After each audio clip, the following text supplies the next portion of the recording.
Okay, so get ready for this one because today we're diving deep into a letter from 1939. Wow, 1939. I know, right? It's almost 100 years ago. I know, it's crazy. And the thing is, this letter is from a guy named Don Gaetano Morrow. He was writing to his religious community. Yeah? And let me tell you, this letter is packed with insights that are still relevant even today. I mean, we're talking about unity, obedience, holiness, timeless stuff that we could all use a little more of these days. For sure. So what's the context for this letter? What was going on back then that made Don Morrow write about these things? Well, that's what's so fascinating. Don Morrow wrote this at a time when his community was actually physically separated into 3 different houses. Oh, wow. So they weren't all together in one place? Nope, not at all. And on top of that, the world was teetering on the edge of World War II. Oh, man. Talk about a recipe for disunity and anxiety. Right. I mean, can you imagine trying to foster a sense of community and purpose with all that going on? That's got to be tough. It had to be. And that's what makes this letter so powerful. It's not some theoretical treatise on virtue, right? It's a practical guide to navigating really difficult times and staying connected to something larger than yourself. I like that. So where does he start? What's the first thing he tackles? He jumps right into obedience. And he doesn't shy away from how important it is. Obedience. I can see how that might be a tough sell these days. Oh, totally. But here's the thing. He presents obedience not as blind submission, but as a deliberate act of faith and trust. Okay. So it's more about choosing to align yourself with something you believe in. Exactly. And get this, he even describes the superior or the leader as God's representative. God's representative. Whoa! That's a pretty strong statement. I know, right? It definitely makes you think. It does, but I guess we have to remember the context. This was a deeply religious community, and Don Morrow was coming at this from a place of profound faith. Yeah, he was. For him, obedience wasn't about relinquishing your individuality. It was about aligning yourself with a higher purpose, something bigger than yourself. So it's about recognizing that sometimes surrendering to something bigger than yourself can actually lead to personal growth and a sense of belonging. Yes. And Don Morrow actually lays out some pretty compelling reasons why obedience, when practiced with the right intentions, can be beneficial. Oh, like what? Well, for example, he argues that it cultivates humility, which in turn strengthens the bonds between members of the community. That makes sense. And he also suggests that it fosters a deeper understanding of God's will, allowing individuals to tap into a wisdom that transcends their own limited perspective. So even though obedience might seem a bit old-fashioned at first glance, it can actually be a powerful tool for personal and collective transformation. I think so. Now, here's the thing. Don Morrow doesn't just talk about the benefits of obedience. Okay. He also acknowledges the challenges. He recognizes that leaders are human and therefore capable of making mistakes. Yeah, no one's perfect. Exactly. So what happens when you find yourself disagreeing with a decision or a direction? Do you just blindly follow along? Right. That's a good question. Well, that's where trust comes in. Don Morrow argues that even when faced with imperfect leadership, obedience grounded in faith and understanding is vital for the community's well-being.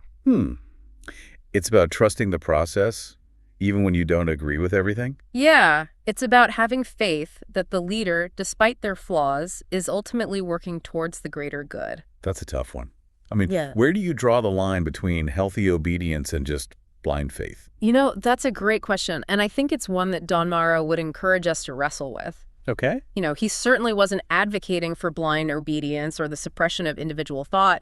In fact, I think he'd argue that true obedience requires discernment and critical thinking. So it's more about engaging with the leader's decisions, understanding the why behind them, and then choosing to trust in the process. Exactly. Even when you don't see eye to eye on every single detail. And I think that's even more relevant today than it was back then. Oh, how so? Well, I mean, think about it. We live in a world of information overload and constant skepticism. It's so easy to get caught up in questioning everything and everyone. Right. But that can lead to a sense of isolation and distrust.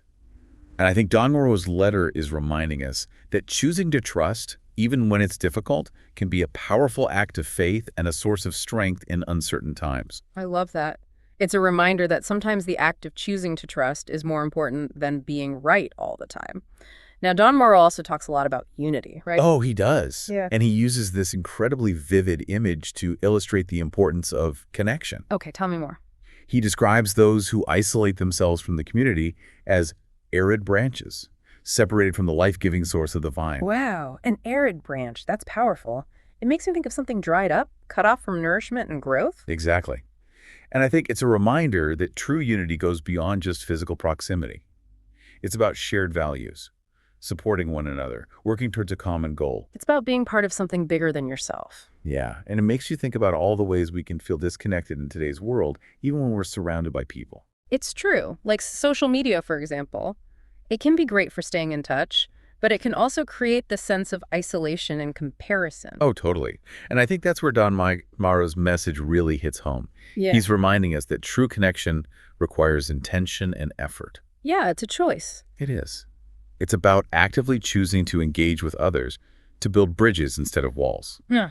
and to recognize that our individual well-being is connected to the well-being of the community as a whole. This is making me think about the Feast of the Immaculate Conception, which is when Don Morrow wrote this letter. Oh, okay. Is there a connection there? You know what? That's a brilliant observation. Don Morrow specifically chose this feast day to emphasize the importance of Mary as a role model for his community. Interesting. Yeah, he saw her as the embodiment of unity, humility, and charity, qualities that were essential for his congregation, especially given the global unrest and the looming threat of World War II. So he's using Mary as an example of how to cultivate unity and connection even in the midst of chaos and division. Exactly. And think about it, Mary's story is all about bridging divides. She brought together humanity and divinity, and she's often seen as a figure who unites people across cultures and religions. So she embodies this universal longing for connection and belonging. Precisely.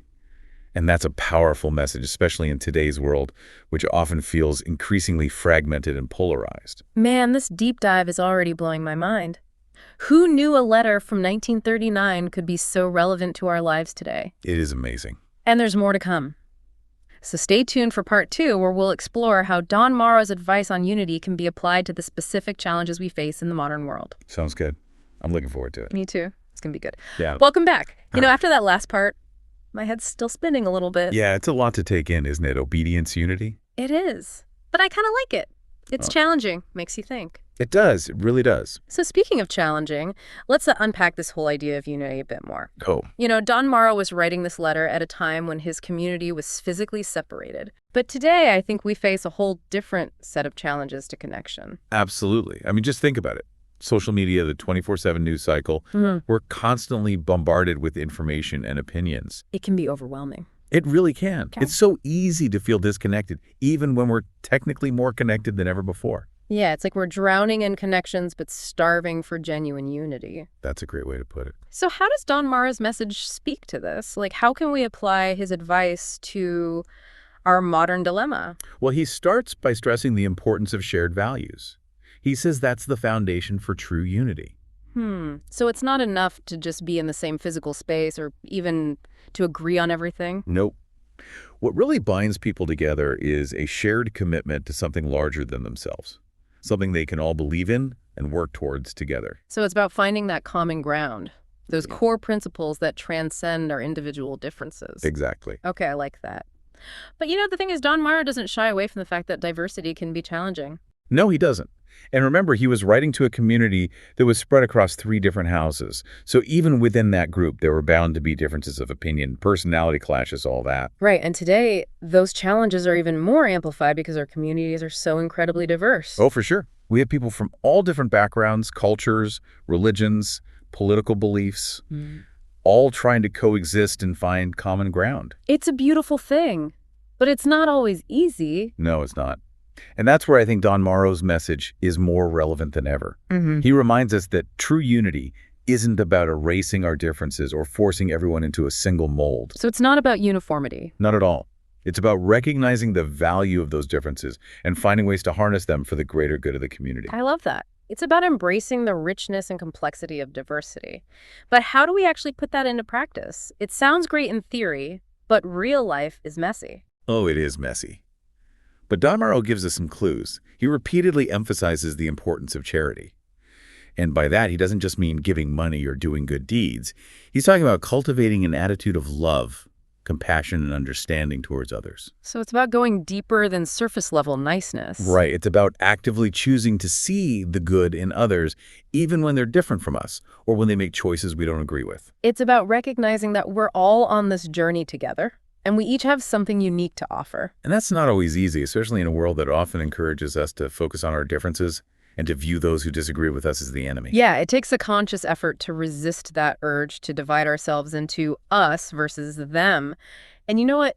This is where I think Don Morrow's emphasis on obedience ties back into this idea of unity. How so? Well, if we can cultivate a sense of trust in something larger than ourselves, it becomes easier to let go of our ego and embrace a more expansive view of community. You know what? You've hit on something really important here. When we surrender to a shared purpose, it helps us transcend our individual biases and see the bigger picture.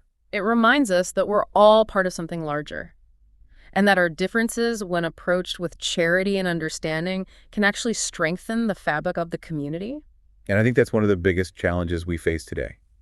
How do we reconcile this call for unity with our modern emphasis on individuality? Right. It's like we're constantly being pulled in two different directions. So how do we find that sweet spot, that place where individual expression and collective harmony can coexist? Well, Don Morrow might argue that true individuality isn't about separating ourselves from others. Okay. It's about recognizing the unique gifts we each bring to the community. It's about understanding that our individual strengths, when combined with the strengths of others, create something far more powerful and beautiful than anything we could achieve alone. So it's not about sacrificing our individuality. It's about channeling it in a way that contributes to the greater good. Exactly. It's like being a musician in an orchestra.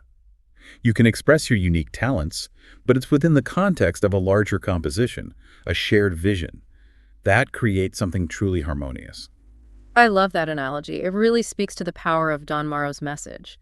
He's reminding us that true unity isn't about conformity. It's about finding our place within the larger tapestry of community. And recognizing that our individual threads, when woven together with intention and care, create a work of art that's far more intricate and beautiful than anything we could imagine on our own. That's beautiful. And it makes me think about all the ways we can contribute to that tapestry, both in our personal lives and in the wider world. Absolutely. Whether it's through our families, our workplaces, our communities, or even our online interactions, we all have the power to choose unity over division, to build bridges instead of walls, and to create a world where individual expression and collective harmony can thrive. So even in today's world, Don Morrow's message of unity still holds the key to unlocking a deeper sense of meaning and belonging. I believe it does. And you know what else is remarkable? He ties this whole idea of unity to something even bigger than ourselves. Oh, what's that? Holiness. Yeah. He connects unity to the very essence of holiness. Okay, now I'm really intrigued. How does he do that? I guess I'll have to save that for part 3 of our deep dive. We will. We'll explore how Don Morrow sees sanctification as the ultimate goal of both individual and communal growth. And how this pursuit of holiness can actually strengthen our bonds and lead to a more harmonious world. Can't wait. Me neither. Stay tuned, folks. We're just getting to the good stuff. Okay, so we're back, ready to dive into the final part of Don Morrow's letter. I am. It's been quite a journey so far. I mean, who knew a letter from 1939 could be so packed with wisdom? Yeah, seriously. And we've talked about obedience unity, but now it's time to tackle this idea of sanctification. And honestly, I'm a little intimidated by that word. Yeah, I get that. It can sound kind of heavy. Right, like something only saints achieve. But the way Don Morrow uses it, it's actually really down to earth. He sees it as this ongoing process, a journey towards becoming the best versions of ourselves, both individually and as a community. Okay, so it's not about reaching some unattainable state of perfection. No, not at all. Yeah. It's more about striving, striving to live in alignment with our values, cultivating virtues like humility, charity, compassion, contributing to something larger than ourselves. So it's about progress, not perfection. Exactly. But how does this pursuit of holiness, how does that connect to everything else we've been talking about, like obedience and unity? Well, that's where things get really interesting. Don Morrow actually suggests that obedience and unity are essential ingredients for sanctification.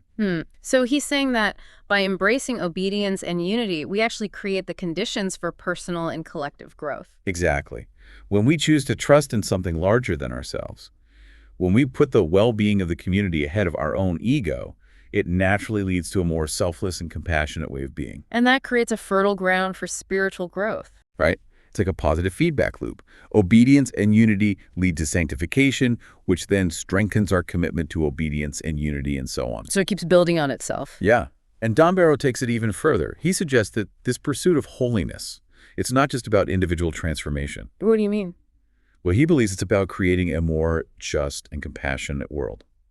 It's about our actions, how we treat one another, how we care for those who are vulnerable, how we strive for justice and peace in our communities and in the world. So it's not just about becoming better people. It's about making the world a better place. Precisely.